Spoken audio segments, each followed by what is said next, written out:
President Trump taking his feud with Jerome Powell to the expensive doorstep of the Federal Reserve. Welcome to the Big Money Show. I'm Brian Bremberg, along with my co-host David Bahnsen. The president said it felt really good to be back on a construction site, despite seeing what he said were costly mistakes. He posted on Truth Social, "It was a great honor to tour the renovation. The construction is what it is and will be finished ASAP." Okay, David Bahnsen, just a little theater yesterday. A little. You're not a theater guy, probably, but were you satisfied with what happened at the end of the day?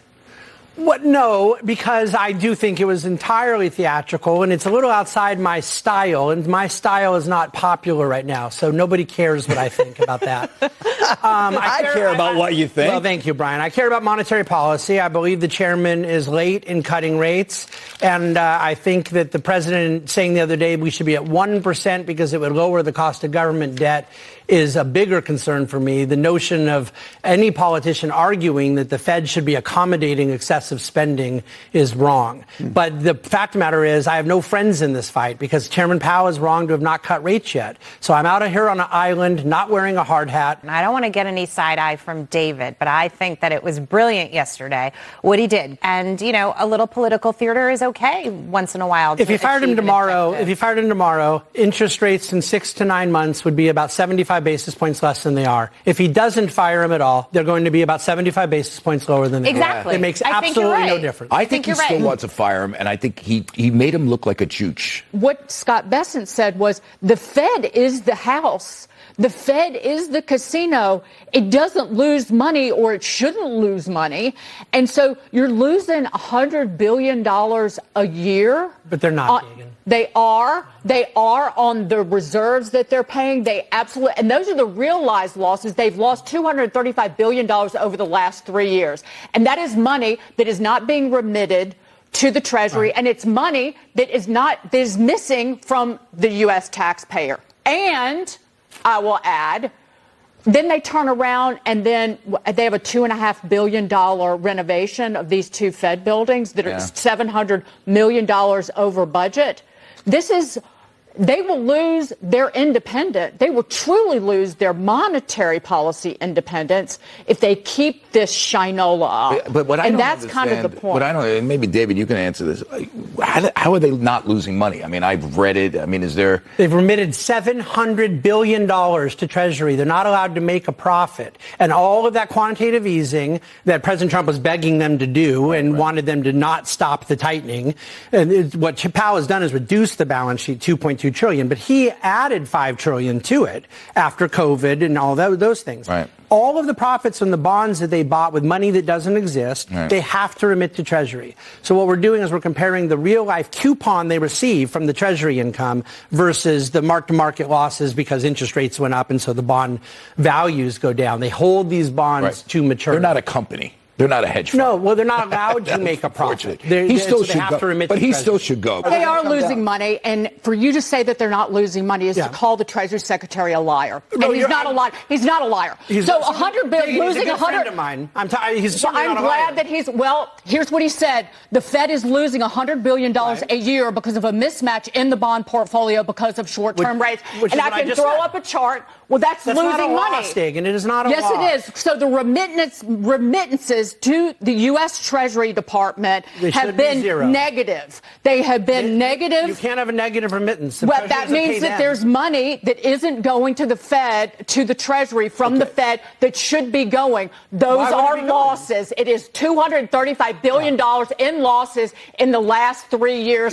Full effing stop. Dagan, my point is, over the course of his entire time, they've paid an overwhelming amount of money. You're limiting it to a certain period of time. 3 years. And in that period of time... And in that period of time, the Consumer Financial Protection Bureau has been illegally funded, and that's cause to fire his ass. Quickly, given what's going on in this whole context, what do you think the guy running the show still, Powell, is going to do? He's not cutting rates. David, I'm asking you guys. He's not cutting in July, and he is cutting cutting in September and one other time by the end of the 50 year. basis points in September or 25? I've heard 50 by some folks. I would be very open to the idea will end up being 50, but he can't do it in July now because he doesn't want to look like he caved, period. Right. Well, all I keep hearing is that in the political sphere, everyone's supposed to be looking forward. That's what the voters want. And, you know, I've spent 5 years having to deal with people that don't understand what really caused the inflation we had. But everyone's supposed to be focused on what fixes it going forward. What is the right recipe for economic growth and stable prices? And we know what those things are. The Democrats should not be running ads like that if they're not prepared to offer the solutions to it. It's one of the things I want so badly for my party, for the conservative right, to focus on what creates real economic growth. And so in the bill, the problem, Brian, is that the part you're talking about is the most popular part. The tax increases didn't happen.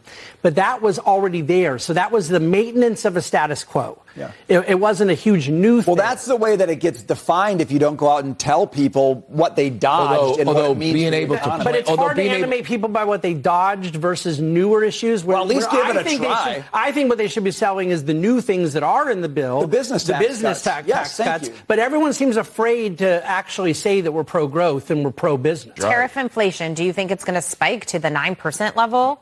I don't know. I don't think so. But I mean, what do I know? I'm not what do you think? No, because I think it's different. It's more targeted. But it doesn't have to spike to 9 to become a political problem. Yeah. And it doesn't have to spike at all if it slows down economic growth. That becomes a problem. And so I hate the fact that we have this view that every economic data point is caused by someone in the White House. It's just not true. The economy is very organic, very dynamic. There's a lot of things going on. But all parties always want to own a bad economic thing from the other party. Mm-hmm. And so to Charlie's point, if there's something in 6 months, they're going to bring it back out, even if policy, they're redoing it. You're not arguing that policy doesn't matter. Because no, I don't argue that. I think it does matter, but I think it matters way less than we like to tell ourselves. Well, it depends. It depends on the policy. I mean, what you had was the perfect S storm during the Biden years, right? You literally had a stimulative Fed. And, after the need for stimulus was over, obviously, when we came out of the pandemic, and a stimulative fiscal policy. Right. And that set the stage for 9% inflation. Again, I don't know if we don't have those conditions right now, but economically, most of that spending that fueled inflation was all from Trump. And Biden got blamed for it for good reason because he added on that ridiculous bill in his first couple months. You're saying the spending from the pandemic was on Trump. But, we shut down businesses. I mean, it's a little different. And some of us don't think we should have done that. I don't know. He kept adding to it, saying that we needed to rebuild America. No, exactly. When we were fixed already. You're exactly right. That's why the politics economics get skewed, but it's unavoidable. People are always going to do it. Whoever's in office at the time is going to get blamed, and they're going to get credit. And I'm just suggesting that throughout history, oftentimes it's been a little unfair. That's a fair point. If you want one issue that's going to move voters, as Paul Dagan's pointing out, it will be housing prices. Yeah. That'll be the eggs of this cycle. Okay, housing prices, housing sales, as someone who's perpetually in the market. Lowest volume since 1995. Right. Sales are down. Prices are still high. Of course. Yeah. So what is that? Because it's a supply problem. Yeah. It's not a demand problem. It's probably not going to change for a long time. It's going to be difficult. Chinese communism is fundamentally opposed to a consumer economy because a consumer economy is predicated on more independence and freedom. So they don't want that, which Bessent knows. Yeah. So why is he saying that? And what do they want to do about it? That's what I find interesting. And I don't know how you would do it, but if they're somehow able to negotiate something that provides more freedom for U.S. products to be sold into China, I wonder if he sees that as a wedge, actually, to driving a little bit more consumer taste for freedom. David? I believe that there is nothing we can do to fix that imbalance in their economy because it is rooted to them being a communist country. Yeah. That is structurally unfixable. It's a moral, spiritual, political problem that they have to deal with. And why does no one want to talk about the fact that they stopped having kids? Okay, my old colleague at Morgan Stanley used to say that no society can function without free capital, without clean air, and without women, especially without women. And that's what China's now dealing. Their daughters all went away. They're going to lose hundreds of millions of people. Well, that was their policy for decades. I mean, they've been doing that for decades. But because of the mortality cycle, now it plays out. Right. That's what these deflationary pressures come from. It's demographic driven. Yeah. They can't rotate to a consumer-based economy. I think the U.S. certainly can't make it. I think if we were really serious in addressing the China threat as a real threat, and they are. a lot of militaristically, economically, we wouldn't have engaged in the trade war that we did. We would have engaged in a trade war that was much more myopically focused on them because their demographic problems, their inflationary problems, everything. I mean, this is a country that has real economic problems. And if we squeeze them, maybe that's the way it changes. Okay, I don't know if this sort of are we not squeezing them? Not enough. We can't because we're doing everything with everybody else. There's a mismatch in the effect of squeezing. You can squeeze them and it hurts them worse, but they don't have to replace political leadership. And their voting population is not used to a quality of life that ours is. Our voting population has no tolerance for a decline in quality of life. And I'm not saying that they should. But suppose we focused on they don't them. have a voting population. Suppose we focus. That's my point. Well, let me ask you this. That gives them a lot of leverage. In all these trade, you're an economist, in all these trade things that we're doing, suppose we focused on them and not Canada. Oh, yeah. I mean, wouldn't it be, couldn't we put maximum pressure on them without screwing ourselves over a little? It would be a little more. Yeah, and if I can defend my friend, the Treasury Secretary made this argument, Charlie, that we would get a better deal out of China if we were not bringing in all of the other countries. Ultimately, the president shifted to that, but I believe by starting. So you're saying Bahnsen started out like, let's just focus on China? And the idea that Canada, Mexico, ally nations would be lumped in at the same time, he thought would complicate the process. So it did, and 5 days later, the president adopted Secretary Bahnsen's point of view. Right. I think that ally nations and adversary nations need to be treated differently. And right now, we're going to get a deal with China. It's going to do some things I like, some things I don't like. Look, it's going to increase trade with China. That wasn't what they sold. They sold we're going to decouple from China. Mm-hmm. So I think you're going to end up seeing more purchases from China than we've ever done. Open Door, Kohl's, Krispy Kreme, and GoPro taking a little bit of a breather after double-digit rallies this week. This as the broader market hits fresh record highs. So what's fueling the frenzy? Well, according to one strategist, the market environment is simply right for risk. David, is it right for that kind of risk? Is it ever right for that kind of risk? No, I mean, look, you're talking to a fundamentalist who believes companies that you buy are supposed to be a stream of future earnings. We like to get dividends from that. We like the earnings to grow. That's pretty boring investing. The idea that this stuff is associated with irrational considerations that no one has any idea what they are and that we think that's funny, and that the social media people that could drive it even further, it loses money for small investors, period. The big investors have nothing to worry about. These aren't quite meme stocks, though. No, but I'm using it in a broader category. Yeah. So I think I know what you mean, Charlie. But I think just as a broad category of this kind of let's invest for fun and drive things up that are not worth the value. You know, if you look at something like Kohl's and you look at the short interest versus the long interest, it's almost like this. It's almost identical. It's not quite a meme stock. There are people that actually were holding this thing.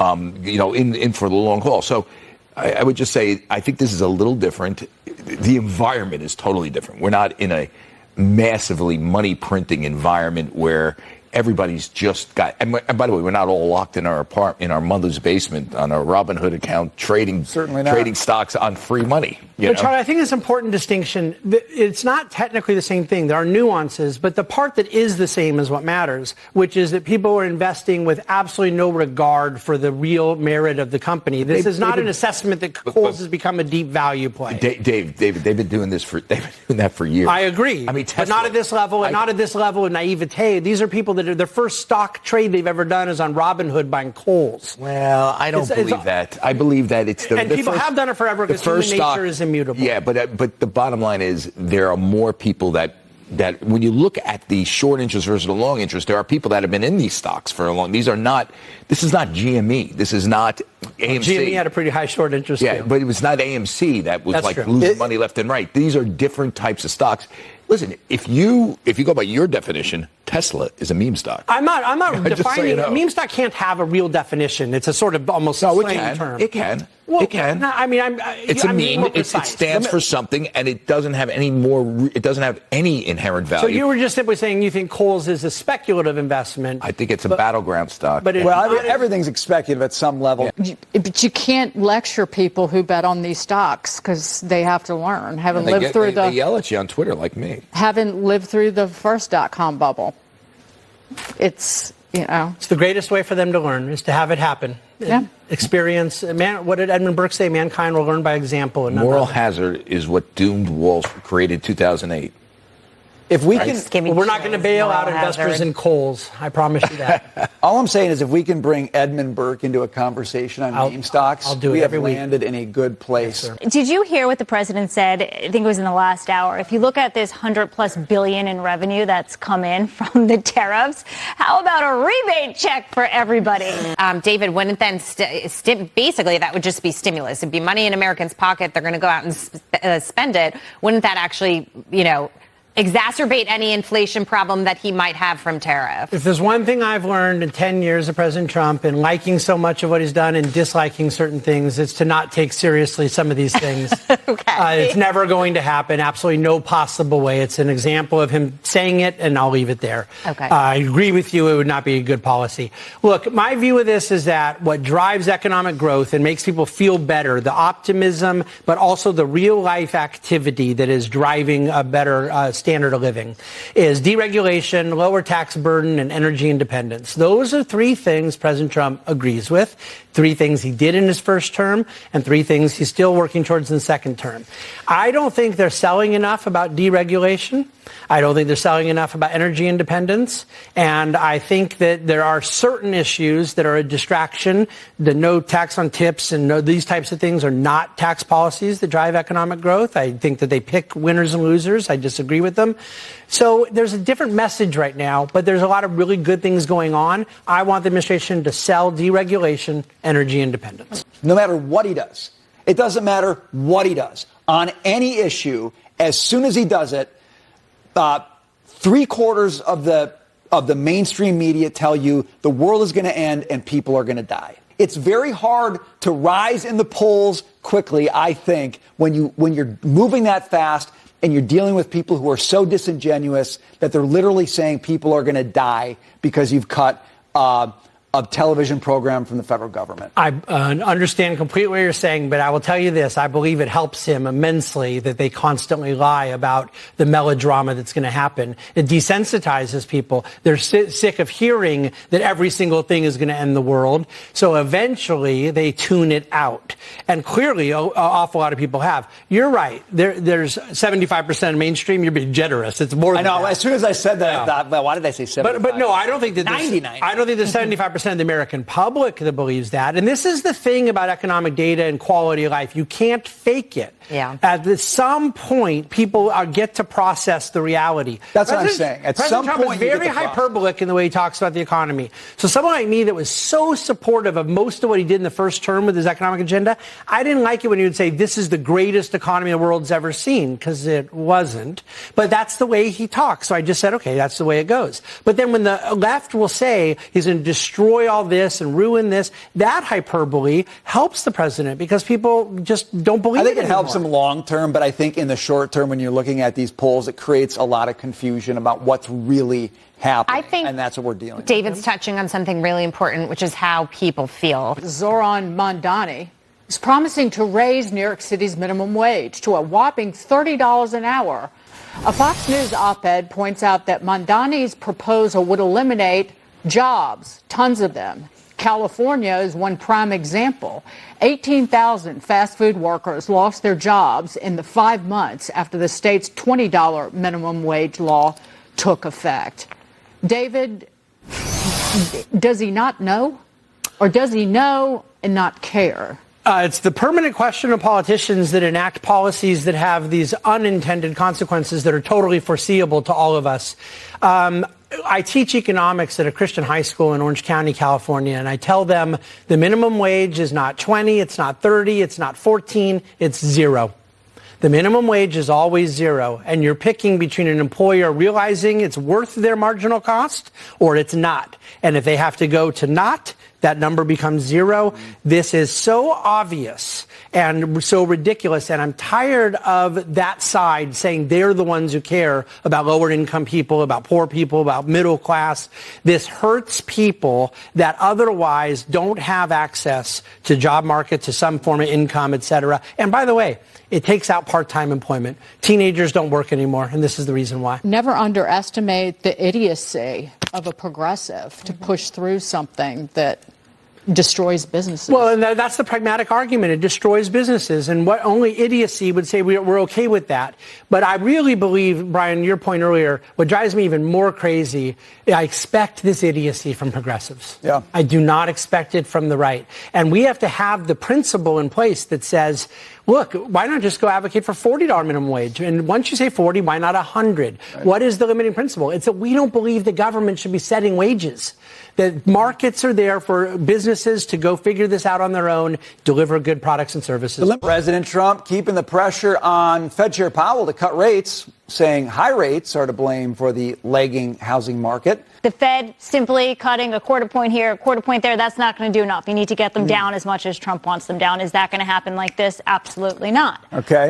But there are creative things that you can do, and here are some suggestions. Eliminating capital gains taxes on home sales to release inventory, put more on the market. And I know this is controversial, but letting crypto holders use their crypto holdings as collateral so they don't have to sell their crypto. They could just use it as collateral for a mortgage. A bank can make any deal they want right now. Go to a private lender. That's right. Buyers and sellers can do whatever they want together. Can I say something real quick about the point Lauren made? See, I was yelling at you at the start of the show, and now we're on the same. Look at this. I brought it up. You know, it's we're on the same team a lot. It's a beautiful you guys thing. going. 401,000 versus 435 for a new versus existing home. There's a big data point missing there, and that's the per square foot. Yep. The per square The new foot, ones are smaller. The per square foot price is actually down. And for those who believe the interest rate is the only thing that matters, the average 30-year rate right now, 6.84%. The Fed has lowered rates of 1.25% since last year. You know what it was when they did that? 6.84. Yeah. It hasn't brought mortgage rates down at all yet. The issue is the prices are too expensive because we're not building enough new homes because of state and local regulation. Right. That's the elephant in the room about housing prices. New York City actually has done, I have witnessed it. They do a great job of getting people off the street and trying to voluntarily commit them. But if it's drug or alcohol abuse, you can't touch them. Right. Just ordering people off the street doesn't take care of it. No. David, real quick. Just a complete agreement with Dagan. You can't solve a problem if you don't know what's caused it. And these people have been in denial about the causation. It's deeper seated, and we have a lot of work to do here. Executive order is not going to fix it, but certainly bad city policy is making it worse, not better. Harm reduction is one of those city policies that don't work, especially in San Francisco, where they'll give you free drug paraphernalia. No, it's dehumanizing and it's it hurts immoral. the community It's as immoral. well as the You're helping user. people to kill themselves. It's gross. Talk to their families. Wow. Would you like to work just 4 days a week? Well, a new study is on your side. Scientific American says employees working fewer hours weren't just happier, they were actually just as productive and were more satisfied with their jobs.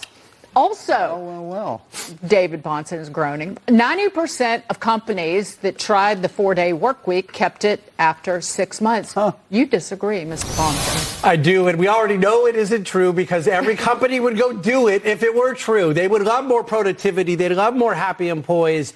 Look, first of all, there's this thing called the Bible that says 6 days shalt thou work. And I have David's going to a 6-day work week. No. You're not going to win the life friends. I think some companies can have their people get by in 3 days, 4 days, 5, different deals, different jobs. There's no one brush here. However, the idea that people are intrinsically unhappy working and happy not working is just not true. God made us to be productive, and a lot of us actually like our job. But sometimes you need to be productive in I life. could use summer and Fridays an extra, And an a lot of extra people, day could help. a lot of people work is part of their life. Exactly. But nobody doubts that people need rest. Nobody doubts that people need a break, all of those things. But the idea that, I can't believe people liked having only 4 days, it's not a surprise. People do enjoy that kind of thing, sure. Michael P. asked, what was everybody's first job? First job was mowing lawns so that I could save up to buy a Commodore 64 computer. Yes. Yep. Commodore 64, nice. Yep. That was post VIC-20. That was fancy, right? Was the VIC-20 before the 64? The 64 came after VIC-20. Yeah, the VIC-20, Look at that that. was a piece of I crap. hear that every day. Next up, Brett Malloy says, love your competition you have going on with the stock picks. If you had to do it again, given recent market dynamics, Brian, what stock or sector would you pick over the next month? Merck is a longer-term play, but these stocks are on fire. All Well, stocks I should think be I longer-term missed out. plays.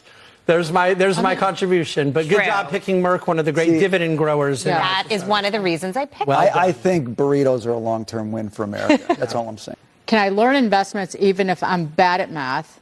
And can one start off with just $100? A lot of people are very good investors that are terrible at math, and some of them are quite successful here on Wall Street, as a matter of fact.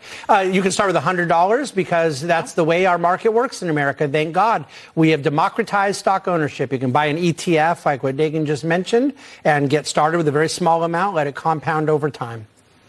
Yeah, I agree. Nothing, Yes and yes. nothing is too small to start with, I think, is what you're saying. And in fact, people become better investors when they do start with small amounts because they learn the discipline of saving and growing over time. And Love it. there are never any stupid questions. No. And so you can ask anyone anything. If you want to learn about it, just get after it. I would say the most important thing, just to add on to that, is to get started as soon as you can. The hardest part is ripping off the Band-Aid and starting. Time in the market is better than timing the market. Isn't that what they say? A lot better to start with $100 when you're 20 than $1,000 when you're 30. Exactly.